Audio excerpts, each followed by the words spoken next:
नमस्कार प्यारे साथियों, मैं फतेहपाल नायक आप सभी का नायक IAS अकेडमी पर हार्दिक स्वागत करता हूं।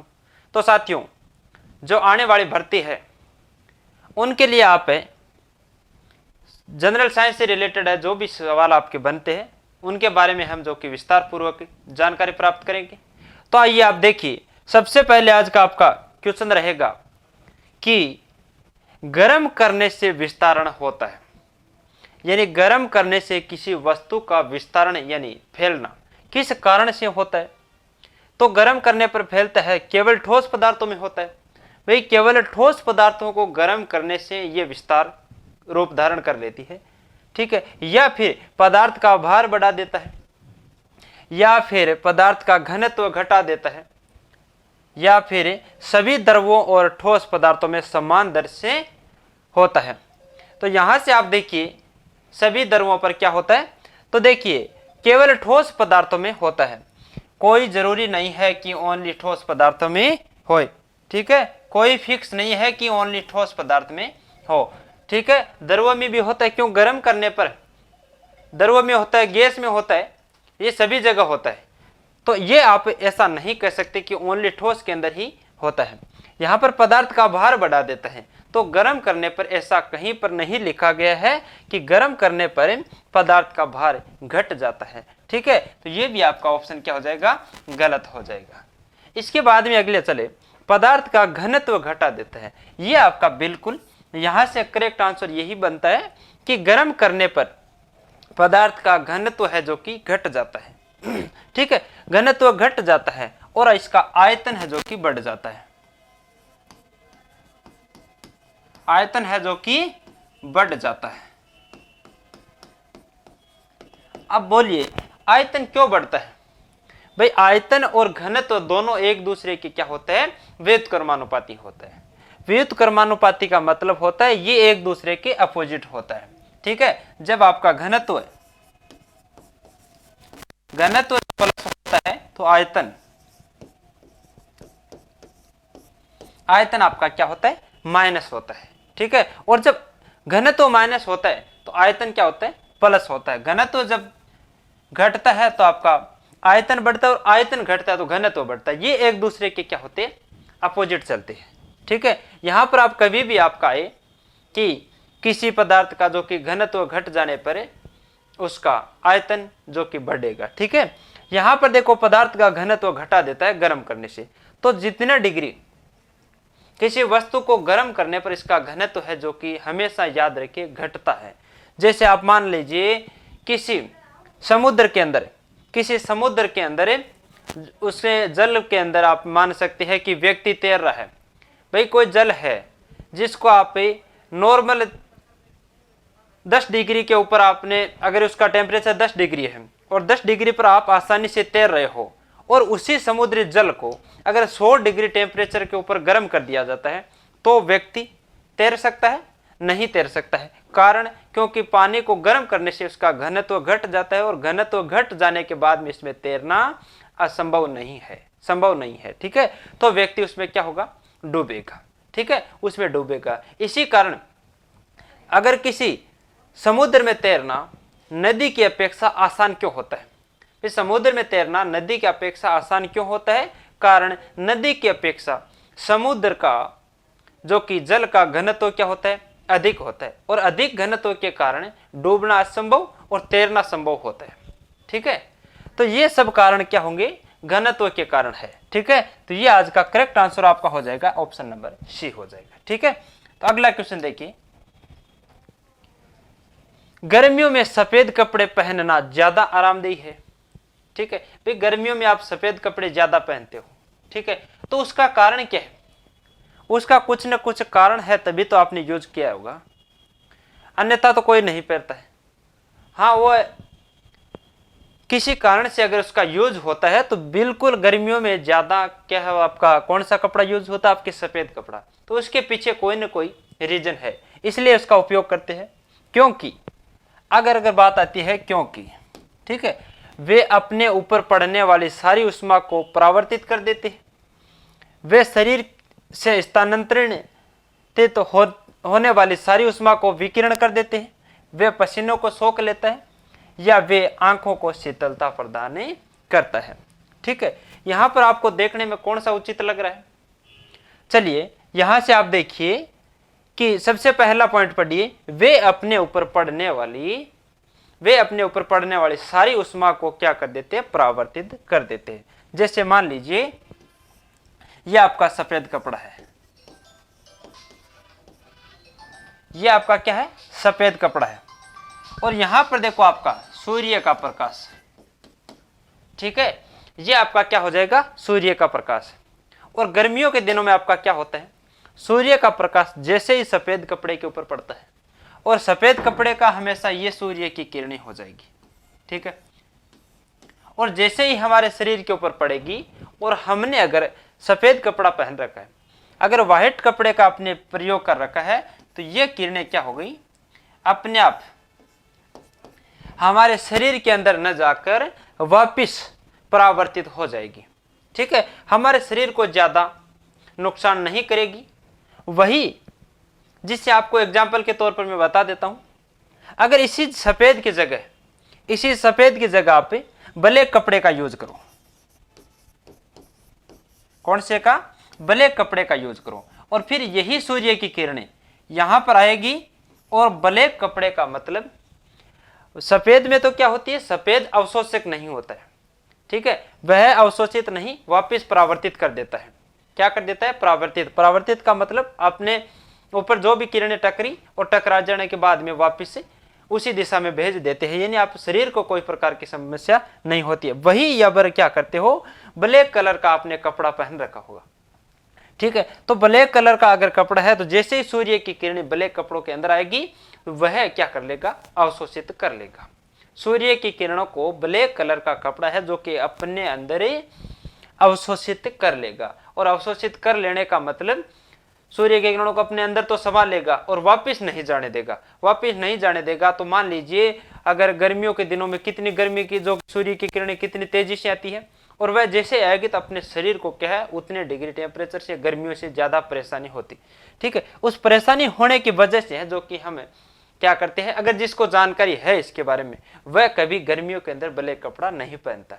और अगर क्या है, बहुत सारे लोग पहन भी लेते हैं और वह गर्मी से परेशान होते हैं, तो उनको या तो पता नहीं है इसके बारे में कि भाई व्हाइट कपड़े में और ब्लैक कपड़े में कितना अंतर है। तो दोनों में अंतर यही है, ये आप क्या होता है? एक तरह से परावर्ती होता है, ये आपका जो कि अवशोषित कर लेता है। और अवशोषित कर लेने के कारण से अब इसको एक चीज और है, अब ब्लैक कपड़े को सर्दियों में क्यों यूज करते हैं? भाई सर्दियों में हमें ज्यादा से ज्यादा क्या चाहिए? धूप चाहिए। सर्दियों में ज्यादा से ज्यादा क्या चाहिए? धूप चाहिए। और धूप ज्यादा से ज्यादा प्रयोग करने के लिए आपने कौन सा कपड़ा यूज करते हो? ब्लैक कलर का। और ब्लैक कलर का मतलब जैसे सूर्य की किरणें हमारे शरीर के अंदर आई, वापस नहीं जाने दी, मतलब सर्दी में आपको क्या मिल गई? शांति मिल गई। ठीक है, यहां पर आपको तसल्ली मिल गई। आपकी सूर्य की किरण जैसे आपके अंदर आई और आपने क्या महसूस कर लिया? आराम फील कर लिया। क्योंकि हमें सर्दियों में किसकी जरूरत होती है? सूर्य की किरणों की। ठीक है, और गर्मियों में किसी आप ज्यादा से ज्यादा ठंड का यूज करना पड़ता है। ठीक है, तो ये हो जाएगी। अब यहां पर देखो एग्जाम्पल के तौर पर गाय और भैंस का अंतर लीजिए, गाय और भैंस का लीजिए। यहां पर आपने देखा है गर्मियों के दिनों में भैंस को सबसे ज्यादा गर्मी क्यों लगती है? आप इसका एग्जाम्पल उसी के माध्यम से आसान से समझ सकते हो। यहां पर आपको याद रहे या फिर नहीं रहे, मान लीजिए सफेद कपड़ा जो कि उष्मा का अवशोषित होता है या फिर परावर्तित होता है, या फिर ब्लैक उस जो कि अवशोषित होता है या फिर परावर्तित होता है, तो इनके माध्यम से आपको याद रहे नहीं रहे। लेकिन मैं आपको इसका एक अगला जो कि एग्जाम्पल बता देता हूं कि भैंस होती है, भैंस का कलर कौन सा होता है? भैंस का कलर होता है ब्लैक, और ब्लैक कलर हमेशा उष्मा का क्या होता है? अवशोषित करता है। अवशोषण होता है तो इसका मतलब भैंस के जो जैसे भी सूर्य की किरणें अंदर पड़ी तो भैंस के जो कि वापिस मतलब ऐसा कोई टकराने वाला सिस्टम है नहीं सफेद वाला, तो भैंस को सबसे ज्यादा गर्मी लगती है। भैंस को सबसे ज्यादा गर्मी लगने का रीजन यही है, उसका कलर ब्लैक होता है। तो आपने देखा होगा भैंस कभी भी धूप में, कभी भी चाहे वह भूखी हो या प्यासी हो, धूप में कभी बाहर नहीं निकलती। वह अगर कुछ खाने पीने के लिए हो तो वह सुबह सुबह निकल जाएगी, लेकिन जैसे ही मान लीजिए नॉर्मल अगर उष्मा भी उसके पास हो तो वह तुरंत किसी न किसी छांव में चल जाती है। तो उसका कारण आप समझ सकते हो, यह उष्मा का अवशोषित करता है कौन? Black colour. अगर इसी जगह आप व्हाइट कपड़े का प्रयोग करें, ठीक है, व्हाइट कपड़े का मतलब मान लीजिए गाय का कलर कौन सा होता है? गाय का कलर कौन सा होता है? सफेद होता है। तो सफेद होता है तो गाय को आप कभी भी पूरे दिन के अंदर कितनी चाहे धूप हो, हाँ अगर मानता है जैसे आप जितनो, अगर हो सकता है किसी कारण से आप उसको ज्यादा छांव में रख लो, वो अलग बात है, लेकिन मान लीजिए सभी गाय की नहीं है, लेकिन अगर व्हाइट कलर की बात, तो जो आवारा गाय घूमती है वह कितनी भी ज्यादा धूप हो उसके अंदर वह आसानी से घूम लेगी। तो उसका कारण क्या है? उसका जो कलर होता है व्हाइट होता है, और व्हाइट के अंदर जो आपकी उष्मा परावर्तित हो जाती है तो उसको ज्यादा गर्मी नहीं लगती है। ज्यादा गर्मी नहीं लगती है तो वह धूप में आसानी से जो कि आपकी घूम फिर सकती है। इसके वजह से भैंस को कभी भी सर्दियों के अंदर ज्यादा सर्दी नहीं लगती है। उसका कारण क्या है? नॉर्मल उष्मा आई और वह अपने आप अवशोषित कर लेगी। ठीक है, तो ये हो जाएगा आपका आज का जो कि ए ऑप्शन क्या है? अपने ऊपर पड़ने वाली सारी उष्मा को परावर्तित कर देता है। ठीक है, जैसे भी उष्मा आई, जैसे भी आई उसको वापस इसी दिशा में भेज देते हैं, यानी अपने अंदर समाहित नहीं करता है, तो व्यक्ति आराम फील कर लेता है। अगला क्वेश्चन देखिए, रेफ्रिजरेटर में खाद्य पदार्थ ताजा रखने हेतु तो सुरक्षित तापमान कौन सा है? ठीक है, यहां पर आपने क्या कर रखा है? फ्रिज के अंदर सामान को रख रखा है। ठीक है, खाद्य पदार्थ का मतलब क्या होता है? सभी को पता है।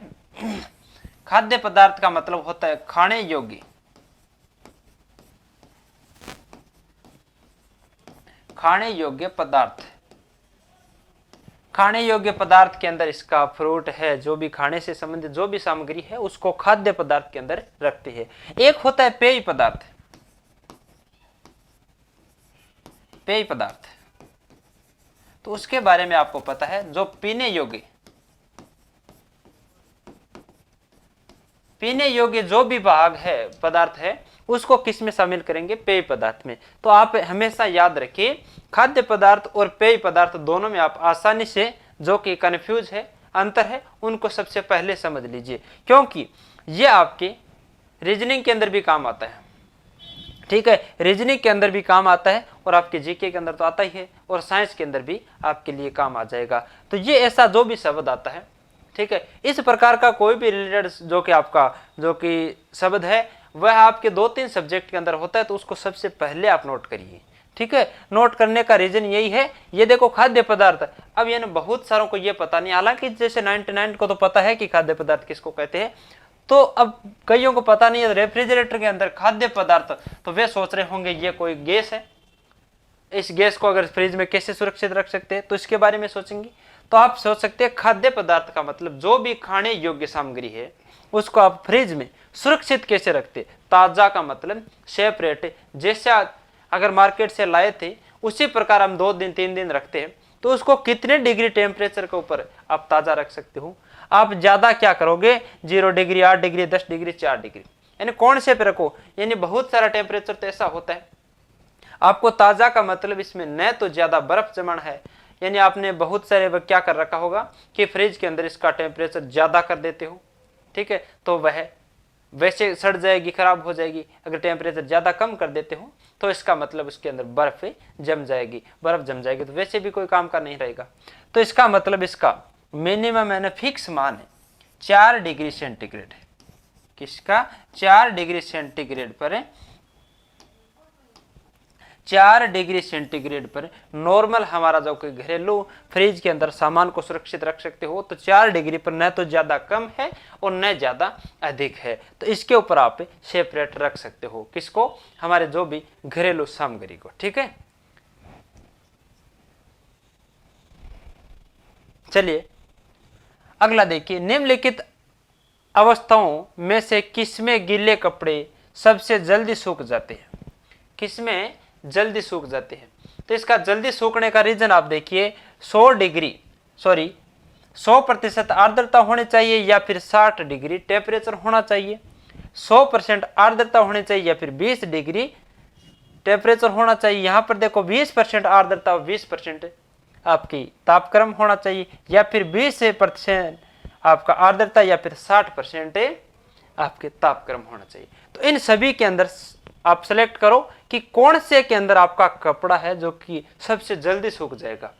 यानी आपका सूखने में तो सभी के अंदर सूखेगा, आप कितनी भी सर्दी पड़ रही हो फिर भी आपका कपड़ा आपने जो बाहर नहीं सूखा तो आप रूम के अंदर सुखा सकते हो, तो सूखने को तो सूखेगा, लेकिन इसका कहने का मतलब सबसे ज्यादा, ठीक है, सबसे ज्यादा अगर कौन सी कंडीशन के अंदर आपका सूखेगा, तो यहां पर अगर बात करें आपका 20% आर्द्रता होनी चाहिए, ठीक है, 20% तो आपके पास आर्द्रता होनी चाहिए और 60 डिग्री आपका टेम्परेचर होना चाहिए, 60 डिग्री आपका क्या होना चाहिए, टेम्परेचर होना चाहिए। इसके कारण है जो कि आपका कपड़ा है जो कि आसानी से सूख जाता है।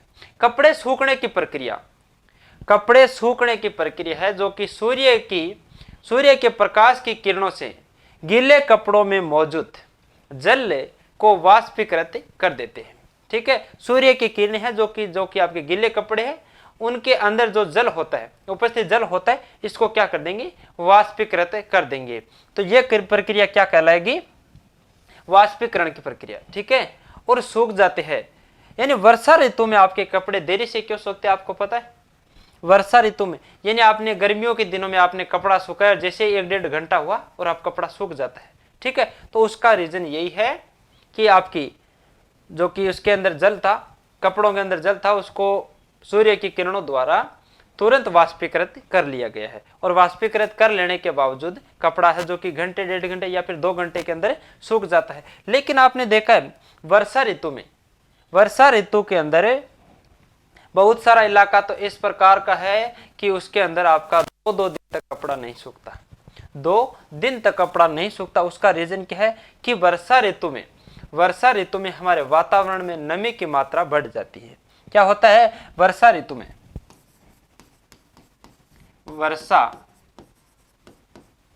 वर्षा ऋतु में नमी की मात्रा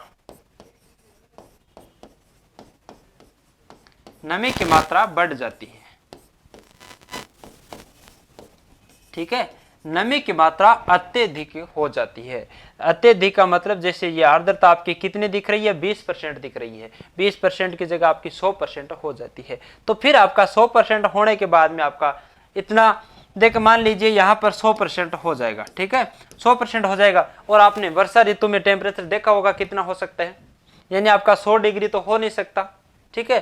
तो इसलिए ये टेम्परेचर तो आपका हो सकता है जितना नीचे जाएगा, और आपका नमी है जो कि बढ़ जाएगी, तो बढ़ जाने के कारण है जो कि कपड़ों को सूखने में ज्यादा टाइम लगेगा। टाइम का मतलब ये होता है जैसे आपका बर्फीला इलाका होता है ना, उसके अंदर तो 2-2, 3-3 दिन तक नहीं सूखता। तो उसका रीजन यही है, वर्षा ऋतु के अंदर हमारे वातावरण के अंदर ठीक है, वातावरण के अंदर क्या हो जाता है, नमी की मात्रा बढ़ जाती है, जिस कारण से हमारे कपड़े हैं जो कि देर से सूखते हैं। तो जिसका राइट ऑप्शन नंबर डी हो जाएगा, 20% आर्द्रता और 60% आपका टेम्परेचर, ठीक है। हाईएस्ट आपका कितना जाता है, अलग अलग इलाकों में अलग अलग टेम्परेचर रहता है, जैसे जम्मू में और हमारे जैसलमेर में बहुत अंतर रहता है। तो इसी के प्रकार आप आसानी से समझ सकते हैं कि कौन से इलाकों के अंदर आप ऐसा फिक्स नहीं कर सकते हैं कि गर्मियों के अंदर आपका 45 डिग्री टेम्परेचर रहता हो, तो 45 अगर जम्मू का तो 45 कभी जाता नहीं है, ठीक है। आप मान सकते हो उत्तराखंड का कभी 45 नहीं जाता है। तो आप कह सकते हो कि अगर आपने मान लीजिए 10 डिग्री टेम्परेचर, ठीक है, 10 डिग्री टेम्परेचर, तो आपके राजस्थान साइड गए तो 10 डिग्री कभी होता नहीं है, क्योंकि सर्दियों के अंदर भी नहीं होता है, ठीक है। यहाँ पर अगर होता भी है तो इतना ज्यादा डाउन नहीं होता है, क्योंकि ये होता है बर्फबारी इलाकों के अंदर, ठीक है। तो चलिए अगला क्वेश्चन देखिए, यहाँ पर देखो, एक बिजली के बल्ब की अपेक्षा एक फ्लोरोसेंट ट्यूब को अधिमान दिया जाता है, क्योंकि ट्यूब को अगर क्या किया जाता है, अधिमान का मतलब उसको प्राथमिकता क्यों देते हैं। तो उसको प्राथमिकता देने का रीजन यही है, एक आपका क्या होता है, बल्ब होता है, ठीक है, ये आपका क्या हो जाएगा, बल्ब हो जाएगा, ठीक है। और ये कहां पर हो जाती है, मान ले ये ट्यूब हो जाएगी, ट्यूब फ्लोरोसेंट ट्यूबलाइट हो जाएगी।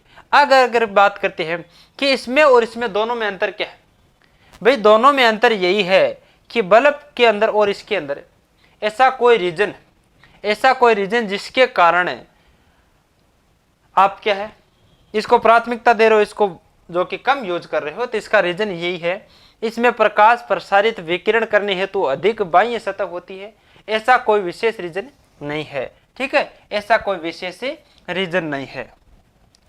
ठीक है, अगली बात करें, वोल्टेज के उतार चढ़ाव पर प्रभाव इस पर नहीं पड़ता है। भाई मान लीजिए वोल्टेज पर अगर उतार चढ़ाव होगा तो अगर ये नहीं जलेगा तो ये भी नहीं जलेगी, और अगर वोल्टेज कम होगा और ये कम होगा तो वह भी कम होगी। तो वोल्टेज का उतार चढ़ाव वाला इस पर कोई विशेष रीजन नहीं है। ठीक है, ये दोनों वोल्टेज के मामले में दोनों समान है।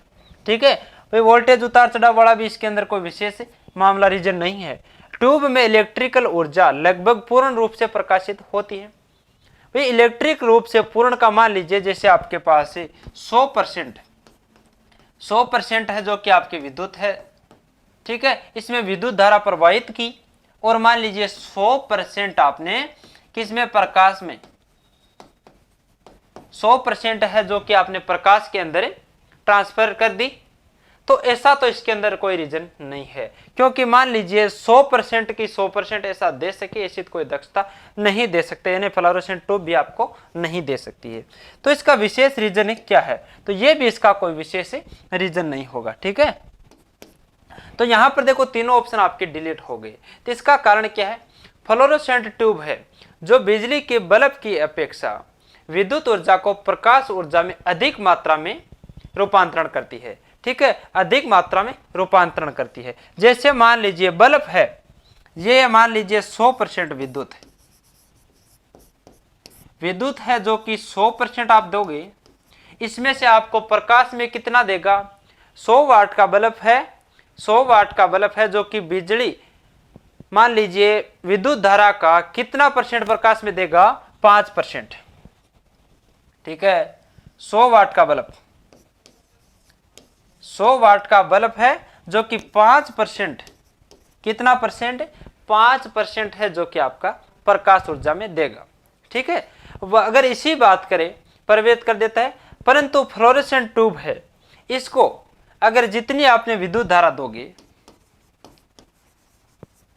यह विद्युत धारा का 22%, कितना परसेंट है, 22% विद्युत ऊर्जा को प्रकाश ऊर्जा में रूपांतरण कर देता है।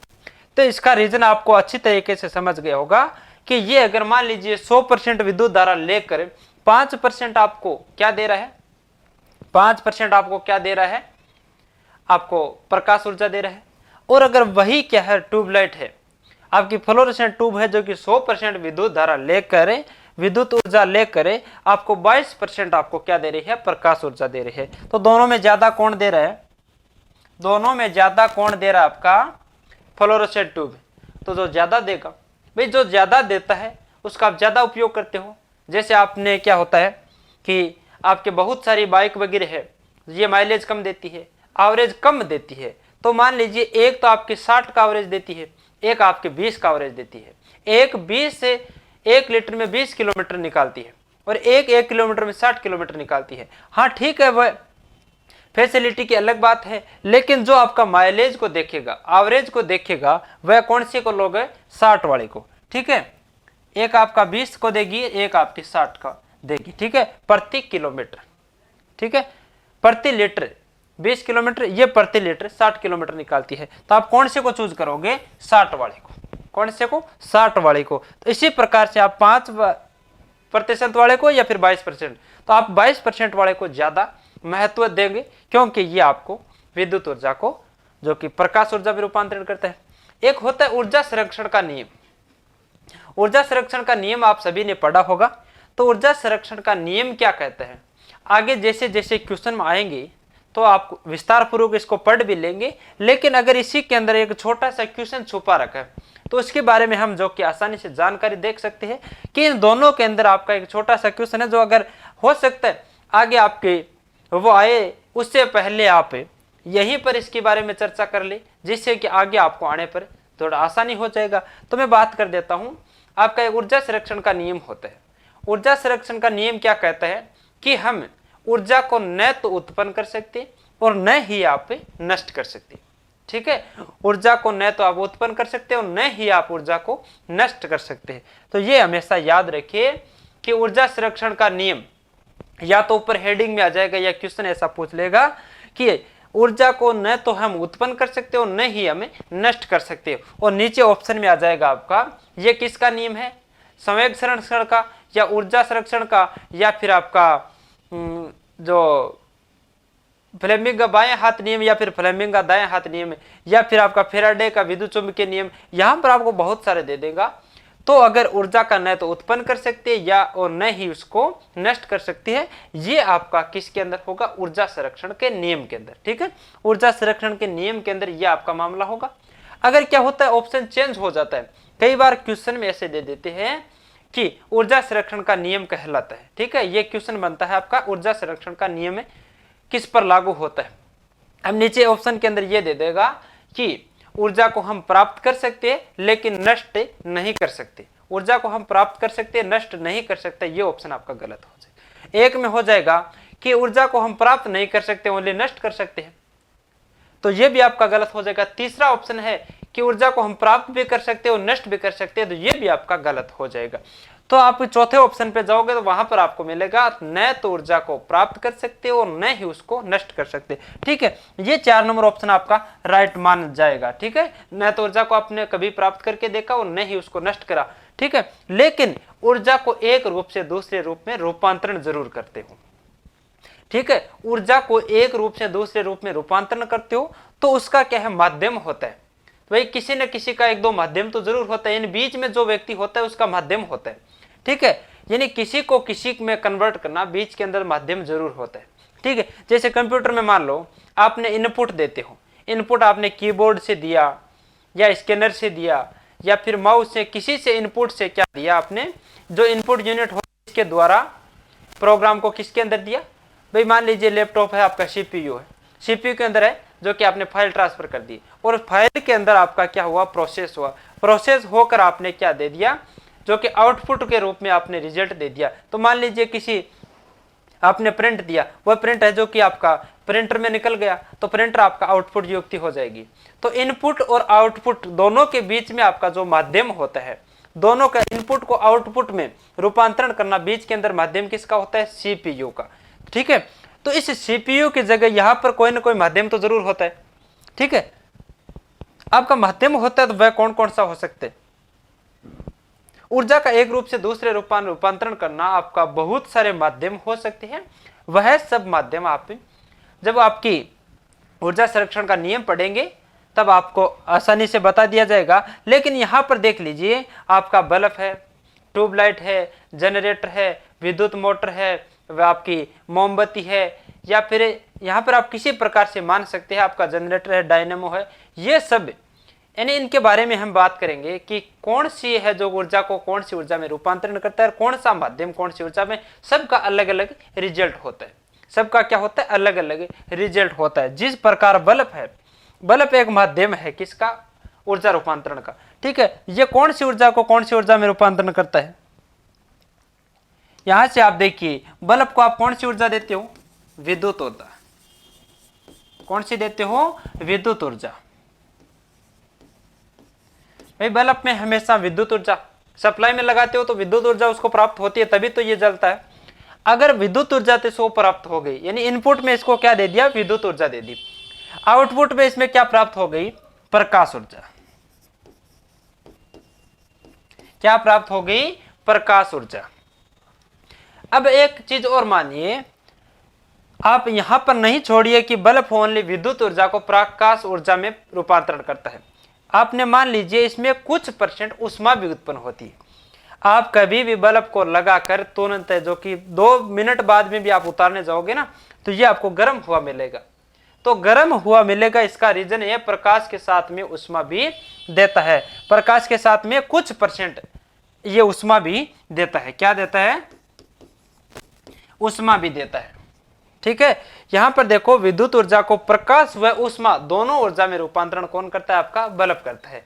ठीक है, इसी के माध्यम से आपका जैसे एलईडी ट्यूबलाइट है, फ्लोरोसेंट ट्यूब है, ये किसको किस में रूपांतरण करती है, ये किसको, तो आपने ट्यूबलाइट के अंदर विद्युत है जो कि ऊर्जा दे दी आपने, कौन सी ऊर्जा, विद्युत ऊर्जा। फ्लोरोसेंट ट्यूब ने आपने विद्युत ऊर्जा दे दी, इसके बाद में इसको आउटपुट के रूप में आपको क्या मिलेगी, ओनली प्रकाश ऊर्जा।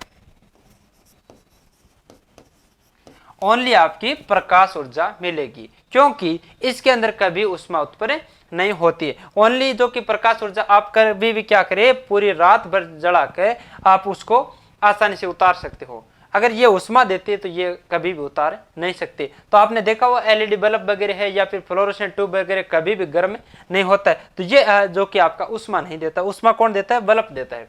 उसी के माध्यम से आप समझिए, आपका विद्युत हीटर आपने देखा है भाई, विद्युत हीटर आपने देखा है, तो वह केवल क्या करता है, विद्युत ऊर्जा को ओनली और ओनली फॉर ऊष्मा ऊर्जा में उत्पन्न करता है। क्या करता है, विद्युत ऊर्जा को ऊष्मा ऊर्जा में रूपांतरण करता है। तो ओनली अगर विद्युत ऊर्जा को डायरेक्ट ऊष्मा की बात आए तो कौन सा हो जाएगा, विद्युत हीटर हो जाएगा। और अगर विद्युत ऊर्जा को प्रकाश ऊष्मा दोनों में होता आपका बल्ब हो जाएगा। इसी के माध्यम से अन्य भी होता है, जैसे डायनेमो है, ठीक है, और डायनेमो जनरेटर वगैरह है, वह क्या करता है, डायनेमो कहां से प्राप्त होता है, आपकी यांत्रिक ऊर्जा से विद्युत ऊर्जा प्राप्त करता है। वह डायनेमो है जो कि विद्युत ऊर्जा को यांत्रिक ऊर्जा में रूपांतरण कर यांत्रिक ऊर्जा को विद्युत ऊर्जा में रूपांतरण करता है। उसी के अपोजिट आपकी विद्युत मोटर है जो कि आपकी लाइट की सप्लाई से चलती है, लाइट की सप्लाई से चलती है, इसको विद्युत ऊर्जा इनपुट के रूप में दिया और आउटपुट के रूप में यांत्रिक ऊर्जा प्राप्त की। तो ये दोनों एक दूसरे के अपोजिट हो जाता है। तो आपका जनरेटर या फिर मोटर या फिर आपका डायनेमो या फिर मोटर, ठीक है। तो ये सब हो जाएगा ऊर्जा संरक्षण के नियम के अनुसार आपका। और बाकी आगे जैसे ऊर्जा संरक्षण का नियम पढ़ेंगे उस प्रकार आपको अच्छी तरीके से आपका पूरा विवरण है जो कि बायोडाटा बता दिया जाएगा, जिससे कि आपका ऊर्जा संरक्षण से रिलेटेड आपका कोई क्वेश्चन बैक नहीं रहेगा। तो ये चीजें साथ साथ में आप नोट करते रहे। अगर आप किसी माध्यम से नोट कर रहे हो तो अच्छी बात है, वरना समझने में तो किसी प्रकार की कोई दिक्कत नहीं होनी चाहिए। तो ये आप क्या करें, जितना क्वेश्चन आपको बताया जाता है ये आपका एक एग्जाम की दृष्टि से एकदम से आपका मोस्टली माना जाता है, ठीक है। वह थर्मामीटर जो 2000 डिग्री सेंटीग्रेड मापने हेतु उपयुक्त होता है, वह कौन सा होता है भाई, गैस थर्मामीटर या फिर पारे का थर्मामीटर या फिर पूर्ण विकिरण पायरोमीटर या फिर वाष्प दबाव थर्मामीटर।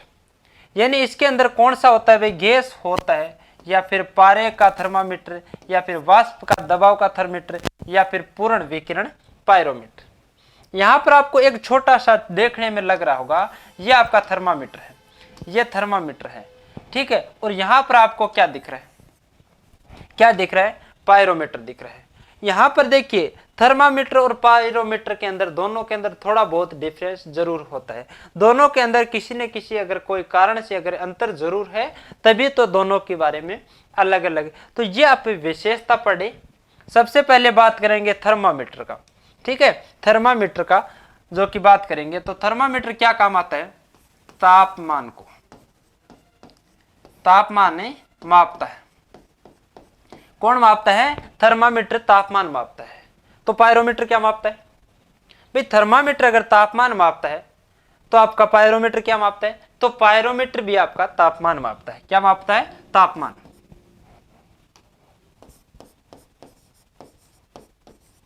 ठीक है, पायरोमीटर भी आपका तापमान मापता है। यहां पर अगर बात करें गैस थर्मामीटर और पारे का थर्मामीटर या वाष्प दाब का थर्मामीटर, ये क्यों दे रखा है, तो इनका भी क्या होता है, अलग अलग। यानी मान लीजिए थर्मामीटर तो सभी थर्मामीटर होता है, ठीक है। और गैस थर्मामीटर है जो कि कितने डिग्री पर काम आता है, पारे का जो कि थर्मामीटर है जो कि कितने डिग्री से कितने डिग्री तक काम आता है, और आपका जो कि वाष्प दाब का थर्मामीटर है ये कितने डिग्री तक काम आता है। तो इनके बारे में हम पढ़ेंगे, उससे पहले आप पायरोमीटर के बारे में समझ लीजिए, ठीक है।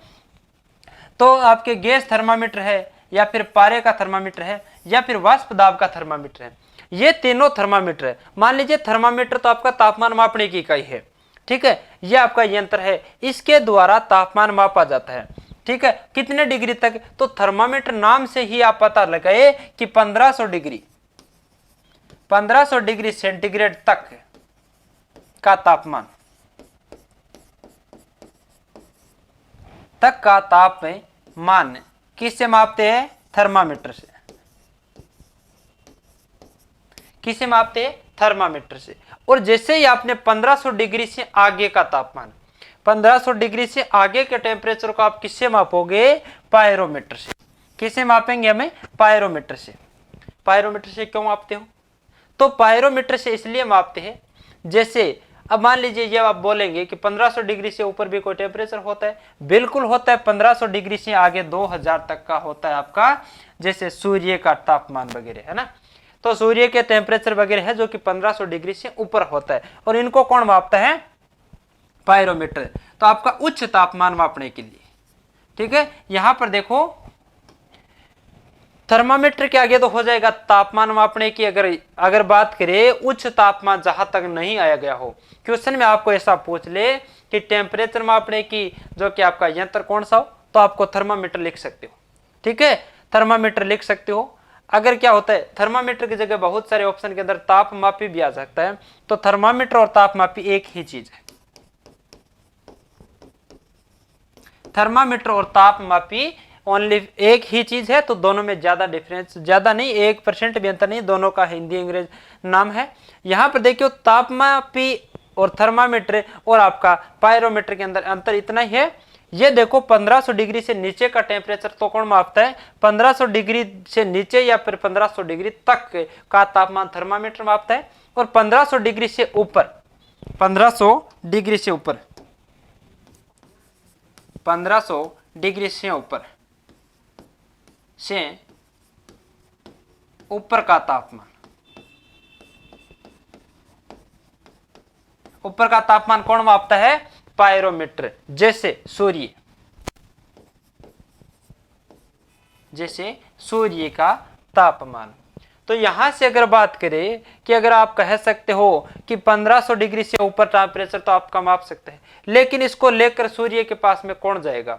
तो यहां से जो कि पायरोमीटर के द्वारा किसी वस्तु को मापने के लिए उसके पास में जाने की आवश्यकता नहीं है। आप यहीं से धरातल से सूर्य का जो कि टेम्परेचर माप सकते हो, यहां से इसके किसी किरणों के द्वारा मापा जाता है, ठीक है।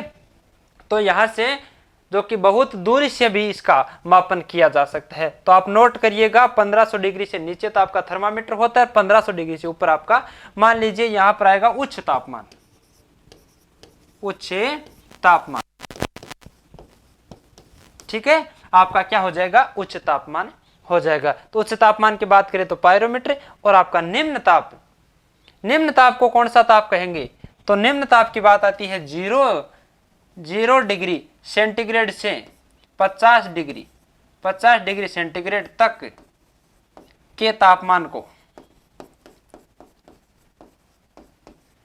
0 डिग्री से 50 डिग्री के सेंटीग्रेड तक के टेम्परेचर को आप क्या बोलेंगे? निम्न ताप। क्या बोलेंगे? निम्न ताप। और निम्न ताप के साथ साथ इसको और भी कुछ बोल सकते हैं, क्रायोजेनिक ताप,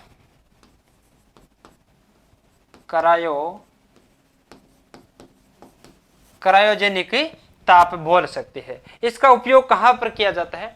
तो आप बोल सकते हैं क्रायोजेनिक ताप का प्रयोग आपके रॉकेटों वगैरह के अंदर किया जाता है, ठीक है। तो यहां से आप आसानी से समझ सकते हो। तो चलिए अगला क्वेश्चन आप देखते हैं।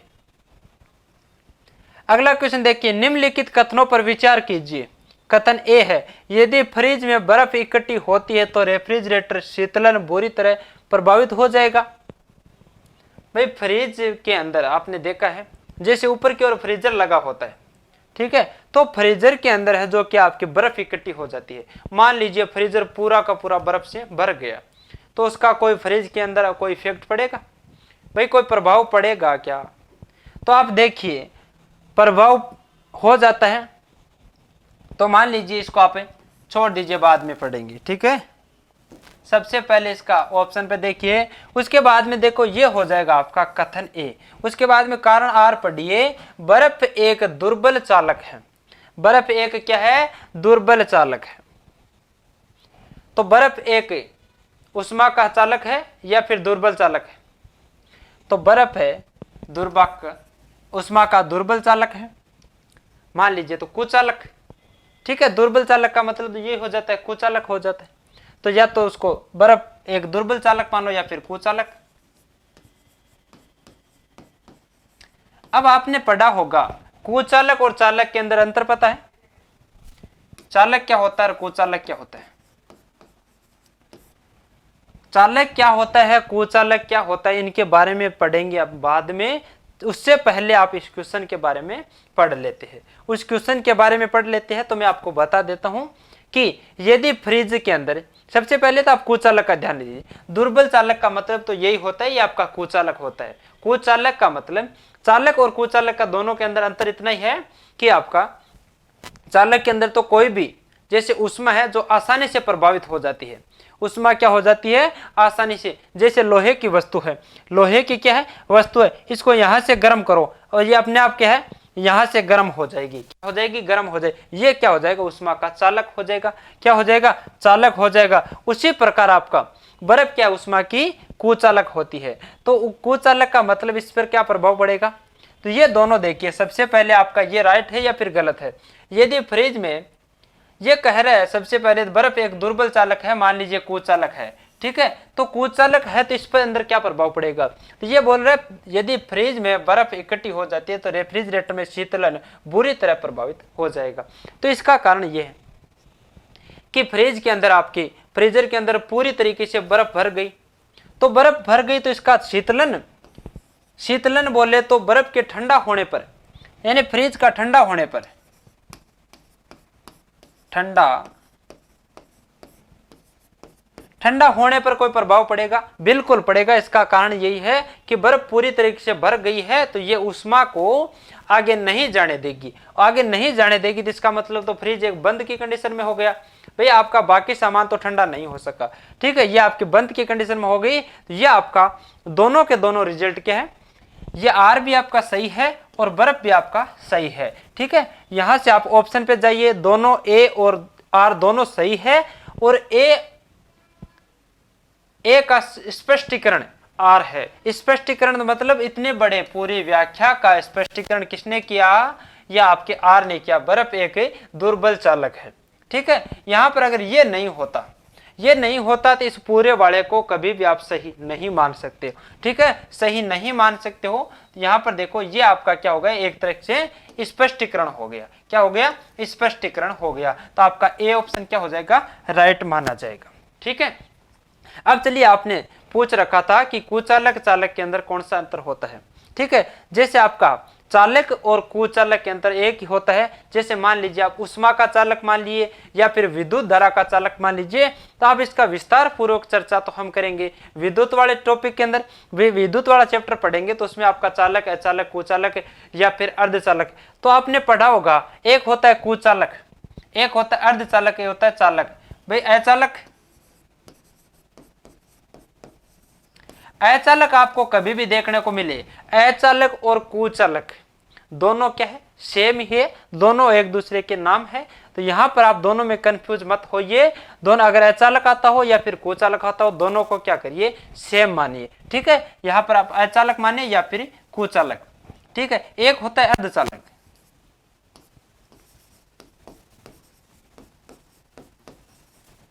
ठीक है, अर्धचालक, चालक और कुचालक, ठीक है। दोनों तीनों में अंतर क्या है, चालक मान लीजिए विद्युत धारा का प्रवाह है, यानी इसमें आवेश का प्रवाह आसानी से हो जाता है, इसमें आसानी से हो जाता है, तो आप कहेंगे चालक का अंतर है विद्युत धारा का प्रवाह आसानी से होता है, ठीक है, क्या होता है आसानी से, या फिर इलेक्ट्रॉनों का प्रवाह है आसानी से हो जाता है, इसको क्या कहेंगे चालक कहेंगे, ठीक है। चालक जैसे आपका तांबा है, चांदी है, आपका एल्यूमिनियम है, लोहा है, ये सब क्या हो जाएगा विद्युत का चालक हो जाएगा। इसके बाद में कुचालक की बात करें तो विद्युत धारा का प्रवेश एकदम से नील हो जाता है, क्या हो जाता है एकदम से नील हो जाता है, यानी इसके अंदर विद्युत धारा का प्रवाह एक स्थान से दूसरे स्थान पर नहीं होता है, तो ये आपका हो जाएगा कुचालक। तो कुचालक है जो कि विद्युत धारा का प्रवाह बिल्कुल नहीं होगा, बिल्कुल नहीं होगा, ठीक है। ये दोनों में अंतर हो गया। भाई कुचालक के अंदर तो विद्युत धारा का प्रवाह बिल्कुल 1% भी नहीं होगा, इलेक्ट्रॉनों का प्रवाह 1% भी नहीं होगा, ठीक है। और चालक के अंदर इलेक्ट्रॉनों का प्रवाह आसानी से हो सकता है।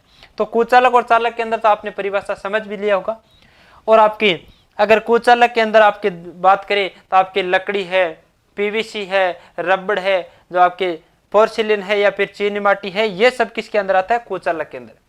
और बाकी आपको विस्तार पूर्वक बता भी दिया जाएगा। अब एक बीच की कंडीशन एक और होती है, अर्धचालक होती है। ठीक है, अर्धचालक का मतलब क्या होता है? चालक व कुचालक के बीच की कंडीशन। चालक व कुचालक के बीच की कंडीशन को क्या कहेंगे? अर्धचालक कहेंगे। ठीक है, यानी आपके चालक व कुचालक के बीच की स्थिति है जो कि किसमें आएगी?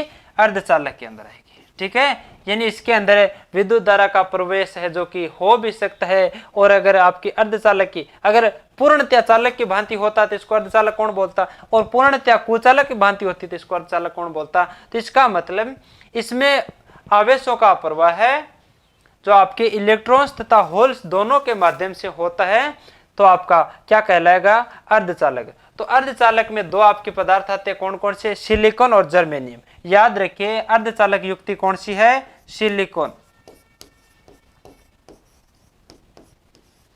सिलिकॉन और जर्मेनियम। ठीक है, यह आपका सबसे मोस्ट इंपॉर्टेंट क्वेश्चन यहीं से बनता है कि अगर सबसे ज्यादा पूछा जाता है तो अर्धचालक का ही पूछा जाता है। ठीक है, अर्धचालक का आपके कौन से पदार्थों अर्धचालक होते हैं? आपका सिलिकॉन और जर्मेनियम दोनों किस में आते हैं? अर्धचालक में आते हैं। और आपके कुचालक में कौन सा आता है?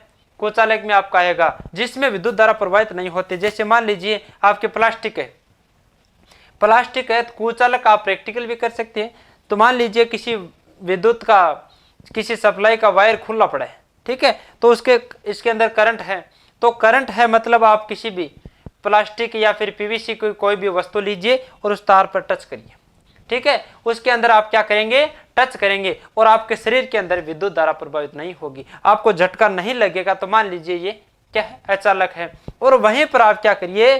किसी चालू लाइन के अंदर आप क्या करिए? किसी लोहे की वस्तु को या फिर किसी तांबे की वस्तु को लीजिए और फिर टच करिए, और आपके शरीर के अंदर क्या होगा? झटका महसूस होगा। तो वह क्या होगा? विद्युत धारा का प्रवेश वहां उस पॉइंट पे तो था, उस वायर के अंदर तो विद्युत धारा थी, और इसके जो कि चालक था, आपने जो भी हाथ के अंदर आपने लोहे का आइटम ले रखा था या फिर स्टील वगैरह या फिर तांबे का, एल्यूमिनियम, कुछ भी अगर हाथ में ले रखा था, तो उसके अंदर से डायरेक्ट हमारे शरीर के अंदर प्रभावित हो गई। तो ये आपका क्या हो गया? चालक हो गया। तो आप चालक और अचालक का मतलब तो आप इस प्रकार से कन्फर्म कर सकते हो। अर्धचालक का मतलब सिलिकॉन और जर्मेनियम होता है। तो यहाँ पर कुचालक में कौन सा आ जाता है? आपके लकड़ी है, आपकी शुद्ध वायु है, शुद्ध हवा है, या फिर आपका है ना जो पोर्सिलिन है या फिर चीनी माटी है। तो इनका आप आसानी से सभी को पता भी है कि इनका कहाँ कहाँ पर अचालक के रूप में प्रयोग किया जाता है। चालक में आपका सबसे अच्छा चालक आपके चांदी हो जाएगा, उससे सेकंड पे आपका तांबा का स्थान आता है, उसके बाद में एल्यूमिनियम का।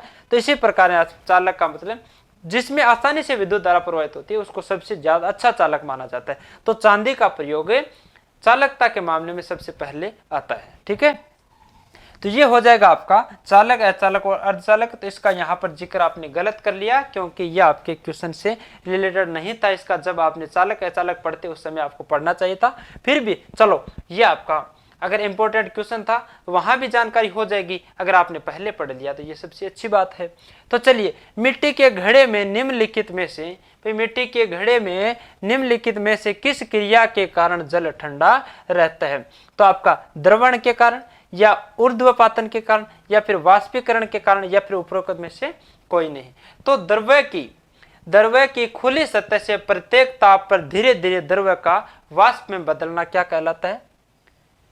भाई ठंडा होने का रीजन यह है कि द्रव्य की खुली सतह से प्रत्येक ताप पर धीरे धीरे द्रव्य का वाष्प में बदलना, द्रव्य का वाष्प में बदलना।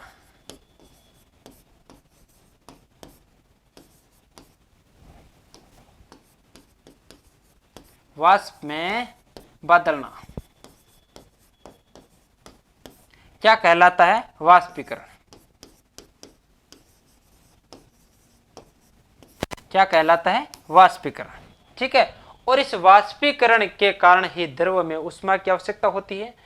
वाष्पीकरण के कारण द्रव के ऊष्मा की आवश्यकता होती है, और उस ऊष्मा के इसके अंदर है जो कि प्राप्त होने के कारण है जो कि हमारा जल ठंडा हो जाता है। तो ये किसके कारण होता है? आपका वाष्पीकरण के कारण होता है। किसके कारण होता है? वाष्पीकरण के कारण होता है। तो आप याद रखिए, द्रव्य का वाष्प में बदलना किसका कारण है?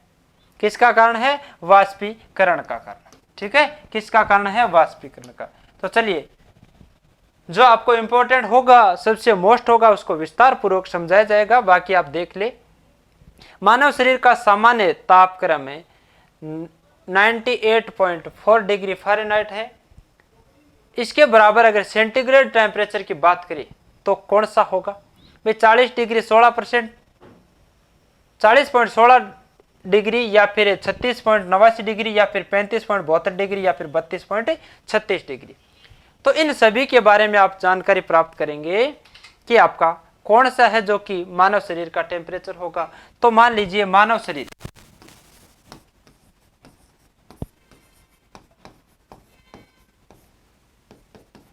शरीर का साधारण टेम्परेचर, ज्यादा नहीं, साधारण की बात की है।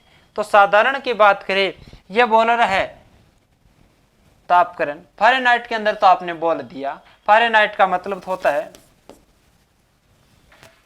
फ़ारेनहाइट में कितना होता है 98.4 डिग्री भी मान सकते हो, और 4 की जगह 6 आए तो भी आपका सही होगा। ठीक है, 98.4 डिग्री भी आपका सही है, 98.6 डिग्री आए तो भी आपका सही है, और इतना आसपास में आपको ऑप्शन में नहीं देगा। ठीक है, या तो चेंज करेगा तो आपका 90 से 98 जरूर कर सकता है, लेकिन आपका 4 डिग्री भी सही है, 6 डिग्री, क्योंकि बहुत सारे ऑप्शन के अंदर आपका किताबों के अंदर आपको 6 भी दे रखा है।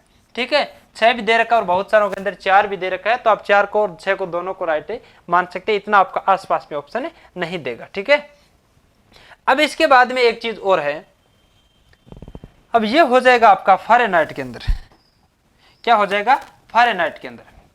अगर सेंटीग्रेड की बात करें, डिग्री सेंटीग्रेड, ठीक है, ये हो जाएगा फ़ारेनहाइट में, और सेंटीग्रेड में बात करें तो कितना डिग्री सेंटीग्रेड होता है, तो यहां पर आपका होता है अगर 37 डिग्री सेंटीग्रेड, ये होता है फ़ारेनहाइट। 37 डिग्री सेंटीग्रेड है जो कि मानव शरीर का नॉर्मल टेम्परेचर होता है, कितना 37 डिग्री। अगर यहां पर आप मान सकते हो कि 37 डिग्री आपको कहीं पर देखने में नहीं नजर आ रहा है, तो 36.89 डिग्री को आप 37 मान सकते हो। यहां पर देखो थोड़ा बहुत इधर उधर होगा, आपको करेक्ट है, जो कि अगर करेक्ट मिले 37 मिल जाए तो आप 37 को करना राइट। ठीक है, 37 आपको ऑप्शन के अंदर नहीं मिले तो आप 36.89 का मान है जो कि आपको 37 ही मानना है। ठीक है, 37 डिग्री हो जाएगा। अगर एक चीज और रह गई, इसके अंदर आपको केल्विन के अंदर पूछा जाए, ठीक है, यह आपका फ़ारेनहाइट हो जाएगा, यह आपका फ़ारेनहाइट में हो जाएगा, यह डिग्री सेंटीग्रेड में।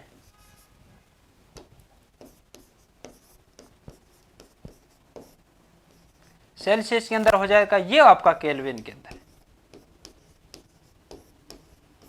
यह आपका केल्विन के अंदर हो जाएगा। अगर मानव शरीर के केल्विन की बात करें तो मानव शरीर का केल्विन पर तापमान होता है आपका 310 डिग्री केल्विन। ठीक है, कितना होता है 310 डिग्री केल्विन। ये आप तीनों मान है जो कि याद कर सकते हो, नोट कर सकते हो कि मानव शरीर का साधारण टेम्परेचर है जो कि ये होता है, और इससे ज्यादा होता है तो क्या होता है, कम होता है तो क्या होता है, वो आप सब आसानी से जानते हो कि इससे ज्यादा आपका बुखार में कन्वर्ट हो जाता है। तो आप ध्यान रखिएगा इसके बारे में। तो चलिए, इसके बारे में आप समझ गए होंगे, तो चलिए आगे देखिए। निम्नलिखित ताप मापियों में से किसे पायरोमीटर कहा जाता है, किसे पायरोमीटर कहा जाता है, ताप विद्युत तापमापी, विकिरण तापमापी, या फिर गैस तापमापी, या फिर द्रव्य तापमापी। तो आपने अभी पढ़ा था पायरोमीटर का कारण क्या होता है, कार्य क्या होता है,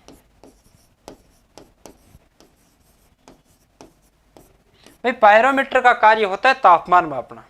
ठीक है, और वह भी कौन सा तापमान, उच्च तापमान। क्या, उच्च तापमान। कौन सा तापमान, उच्च तापमान। उच्च तापमान में भी कौन सा तापमान, सूर्य का ताप है। कौन सा, सूर्य का ताप। और आपको पता है सूर्य का ताप कैसे मापोगे, आप किसी गैस के माध्यम से तो सूर्य का ताप नहीं माप सकते, आप किसी द्रव्य की सहायता से सूर्य का ताप नहीं माप सकते, आप किसी ताप की सहायता से तो ताप नहीं माप सकते। तो आप इसका ताप किससे मापोगे, आप अगर सूर्य का टेम्परेचर किससे मापोगे, किसी न किसी विकिरणों से। भाई किसी न किसी विकिरणों से मापना होगा, ऐसे आप सूर्य के पास कौन जा सकता है। ठीक है, तो ये विकिरणों के माध्यम से सूर्य का ताप में माप सकता है। किसके माध्यम से? विकिरण के। ठीक है, विकिरण तापमापी के माध्यम से है जो कि सूर्य का तापमान माप सकते हैं। यहां पर आप पायरोमीटर एक प्रकार से दूर संवेदी थर्मामीटर है जो कि सतह के ताप का मापन किसी सतह का तापमान माप सकता है। तो चलिए ये आपका देख लीजिए, ये विकिरण तापमापी हो जाएगा। अगला क्वेश्चन देखिए, भाई थर्मस फ्लास्क में लंबे समय तक तरल गर्म या ठंडा रह सकता है क्योंकि उष्मा की कोई हानि अथवा प्राप्ति नहीं होती है। किसके कारण नहीं होती है? किसके कारण नहीं होती है? मान लीजिए संचालक के कारण नहीं होती है, या फिर संवहन विकिरण के कारण नहीं होते, या फिर ए व बी दोनों के कारण, या फिर उपरोक्त में से कोई नहीं। तो मान लीजिए थर्मस फ्लास्क आप समझ गए होंगे। सबसे पहली बात ये, थर्मस फ्लास्क होता क्या है? थर्मस फ्लास्क क्या होता है सभी ने देखा होगा। तो आप साधारणतः भाषा में कहे तो इसको क्या कहेंगे? चाय वाला। आपने थर्मस देखा है कभी? और थर्मस देखा है तो थर्मस के अंदर है जो कि लंबे समय तक चाय को गर्म रख सकते हैं। इतना लंबे समय तक नहीं, महीना भर, लेकिन फिर भी आप साधारण की जगह आप 2 घंटे 3 घंटे तक, ठीक है, आप किसी तरल पदार्थों को गर्म या ठंडा रख सकते हो। इसके लिए इसका ही प्रयोग क्यों किया जाता है? तो थर्मस फ्लास्क की बनावट इस प्रकार की होती है, कि इसके अंदर द्रव में ऊष्मा का स्थानांतरण न तो चालन, न ही संवहन और न ही विकिरण, किसी भी माध्यम से ऊष्मा का स्थानांतरण नहीं होता है, क्योंकि थर्मस के अंदर ऊष्मा का संचालन, ऊष्मा का संचालन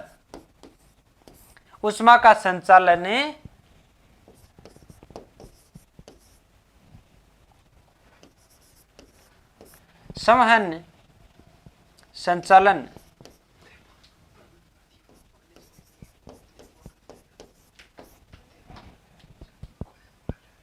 संचालन और विकिरण किसी के माध्यम से नहीं होता। संचालन किसी के माध्यम से स्थानांतरण नहीं होता। किसी के माध्यम से स्थानांतरण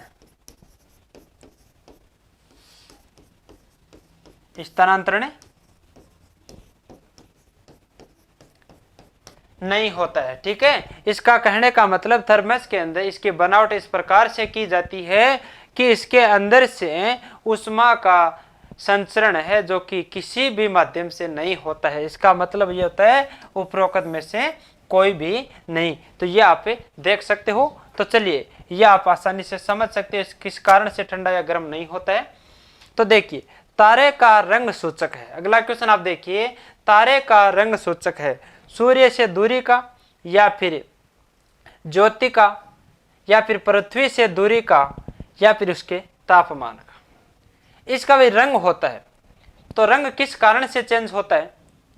भाई सूर्य से दूरी बढ़ने पर कारण, भाई तारों का रंग है जो कि सूचक किसके कारण है? भाई सूर्य से दूरी बढ़ने या फिर घटने के कारण उसका रंग सूचक होता है, या फिर इसका ज्योति का यानी प्रकाश के कारण, या फिर पृथ्वी से दूरी के कारण, या फिर उसके तापमान का। ठीक है, तो तारे का रंग सूचक उसके तापमान का पता चलता है। ठीक है, इससे उसके तापमान का पता चल जाता है। तो रंग सूचक है, रंग सूचक है जो कि उसके टेम्परेचर का जो कि आपको संकेत दर्शाता है। ठीक है, तो चलिए अगला क्वेश्चन आप देखिए, पानी से भरी डाट लगी बोतल जमने पर टूट जाती है क्योंकि जमने पर बोतल सिकुड़ती है, या फिर जमने पर बोतल का आयतन घट जाता है, या फिर जमने पर पानी का आयतन बढ़ जाता है, या फिर कांच ऊष्मा का कुचालक होता है। देखो, इसका टूटने का कारण यही होता है कि जमने पर बोतल का आयतन घट जाता है, तो बोतल का आयतन कभी नहीं घटता है। ठीक है, और बोतल न ही किसी आयतन या फिर किसी तापमान की वजह से कभी नहीं सिकुड़ती है। बोतल का स्थान जहां पर था वहीं पर रहता है। ठीक है, यहां पर सी ऑप्शन देखिए, जमने पर पानी का आयतन बढ़ता है। कारण देखिए, जमने पर जब पानी का टेम्परेचर नीचा आता हो, ठीक है, यानी इसका तापमान कम होता हो, तो उसका पानी का जो कि आयतन क्या होगा, कम होगी। घनत्व क्या होगा, घनत्व है कम होगा। ठीक है, जब बर्फ जमेगी, बर्फ जमेगी तो इसका घनत्व क्या होगा, कम होगा, और घनत्व कम होगा तो आयतन क्या होगा, बढ़ेगा। घनत्व कम होगा तो आयतन क्या होगा, बढ़ेगा। आयतन हमेशा क्या होता है, बढ़ता हो, क्योंकि घनत्व के अपोजिट चलता है और इसके व्युत्क्रमानुपाती होता है। तो घनत्व बढ़ता है तो ये घटता है, और घनत्व घटता है तो ये बढ़ता है। यहां पर मान लीजिए किसी बर्फ के जमने पर यानी टेम्परेचर क्या हुआ, कम हुआ तो घनत्व क्या हुआ, कम हुआ, और कम होगा तो आयतन बढ़ेगा। आयतन बढ़ेगा तो मान लीजिए डार्ट लगी बोतल है, क्या लगी है, डार्ट लगी बोतल है, तो इसको आयतन और ज्यादा चाहिए। ठीक है, इस बोतल के अंदर वाले जल को और ज्यादा आयतन चाहिए, और आयतन को अगर बोतल के डार्ट लग रखी है तो आयतन और तो ज्यादा प्राप्त कहां से होगा, तो ये क्या करेगा, ज्यादा आयतन फैलाने के लिए आयतन अपने आप बना लेगा, जो कि बोतल को तोड़ देंगी। ठीक है, तो इसके कारण बोतल टूट जाती है। तो इसका विशेष रीजन ये, जमने पर पानी का आयतन बढ़ जाता है। ठीक है, क्या हो जाता है, आयतन बढ़ जाता है, इसके कारण बोतल है जो कि टूट जाती है। तो यह आपका कारण यह था कि बोतल जमने के बाद में घनत्व तो क्या होगी, पानी के जमने पर घनत्व कम होगा, और घनत्व कम होगा तो आयतन बढ़ता है। ठीक है, बर्फ जमी झील के अंदर मछलियां जीवित रह सकती है। ठीक है, ये आप देख सकते हैं मछलियां। भाई अगर मान लीजिए ये आपका समुद्र है, ठीक है, ये समुद्र का ऊपरी किनारा है, और इस ऊपरी किनारे के अंदर आपकी बर्फ है। ठीक है, ये ऊपर एक बर्फ की परत जम गई, यहां पर मान लीजिए आपकी मछलियां हैं। ठीक है, ये देखो, ये पूरा समुद्र पानी से भरा है। ठीक है, और गर्मी सर्दियों के दिनों में जो कि इसके अंदर ऊपर के सिरों के ऊपर आपकी बर्फ की परत जम जाती है। क्या जम जाती है, बर्फ की एक परत जम जाती है। ये कह रहा है बर्फ जम जाती है झील के अंदर, मछलियां जीवित रहती हैं। तो ये मछलियां, तो मान लीजिए इसके अंदर पूरे के अंदर अगर बर्फ होती तो मछलियां जीवित नहीं रह सकती। तो इसका कारण क्या है, मछलियां जीवित रहने का कारण बताइए। मछलियां नियत तापी जीव होती है, ये कोई कारण नहीं है, क्योंकि अगर पूरे समुद्र के या फिर झील के अंदर बर्फ जमती तो आपकी मछलियां हैं जो कि आसानी से मर जाती। ठीक है, लेकिन इसका विशेष रीजन देखिए, मछलियां बर्फ में शीत निष्क्रिय हो जाती है, ये कोई रीजन नहीं है। झील की तली पर जल नहीं जम पाता है। क्या होता है, इसके अंदर तली पर जल नहीं जम पाता है। तो मान लीजिए कभी भी आप देखिए किसी बर्तन पे देखिए बर्फ है जो कि ऊपर एक परत से जमती है। ठीक है, उसके बाद में बर्फ क्या होती है कि कुचालक होती है। बर्फ उष्मा का क्या होती है, कुचालक होती है। अब ऑप्शन नंबर देखो, बर्फ उष्मा का उत्तम चालक होती है, कभी भी नहीं होती है। बर्फ है जो कि उष्मा का क्या होती है, कुचालक। क्या होती है, कुचालक। और जैसे ही बर्फ है जो कि ऊपरी सिरे पर बर्फ की परत जम जाती है, उसके बाद में है जो कि उष्मा को अंदर नहीं जाने देती है, तो ये जो कि झील के नीचे का स्थान पर जो पानी रहता है, झील के नीचे के स्थान पर जो पानी रहता है वह आपका नॉर्मल डिग्री पर रहता है, और जिसके कारण है जो कि मछलियां आप जो कि आसानी से रह सकती है। यहाँ पर देखो, इस बर्फ के नीचे आपकी कोई भी जीव जंतु है वह आसानी से रह सकता है। इसका कारण यही है कि बर्फ है जो कि उष्मा की कुचालक है, ये क्या उष्मा को अंदर नहीं जाने देती है। तो यहाँ पर आपका देखो, झील के तली पर बर्फ नहीं जम पाती। इसका देखो, हमें तो ओनली फॉर इन चारों ऑप्शनों की अगर बात करें तो आपका ऑप्शन सेलेक्ट सी ऑप्शन होता है, क्योंकि झील के तले पर बर्फ नहीं जमती है। और अगर इसका कारण अगर किसी ऑप्शन के अंदर दे रखा होता तो आपको वही करना। भाई ये तो डी तो आपका गलत हो गया, ये गलत, ऑप्शन नंबर सी आपके पास बचा। और अगर इसका कारण पूछे तो ये आपका जो कि बर्फ उष्मा की कुचालक होती है, ये उष्मा को अंदर नहीं जाने देती है, और अंदर नहीं जाने देती है तो नीचे की आपके पानी का टेम्परेचर है वह साधारण की अपेक्षा रहता है, तो उसमें मछली आसानी से रह सकती है। ठीक है, अगला क्वेश्चन देखिए, किसी बिंदु पर फ़ारेनहाइट टेम्परेचर या फिर सेंटीग्रेड टेम्परेचर को दुगना होता है। ठीक है, तो दुगना कौन से डिग्री पे होता है? ठीक है, यहां पर देखो -6.7 डिग्री फ़ारेनहाइट, या फिर -12.3 डिग्री फ़ारेनहाइट, या फिर 135 डिग्री फ़ारेनहाइट, या फिर 160 डिग्री फ़ारेनहाइट। तो आपका 160 डिग्री फ़ारेनहाइट पर 160 डिग्री फ़ारेनहाइट टेम्परेचर सेंटीग्रेड तापमान का दुगुना है। सेंटीग्रेड टेम्परेचर का एकदम से क्या हो जाता है? दुगुना हो जाता है। अगर यहीं पर एक क्वेश्चन और बनता है, सेंटीग्रेड सेल्सियस और फ़ारेनहाइट,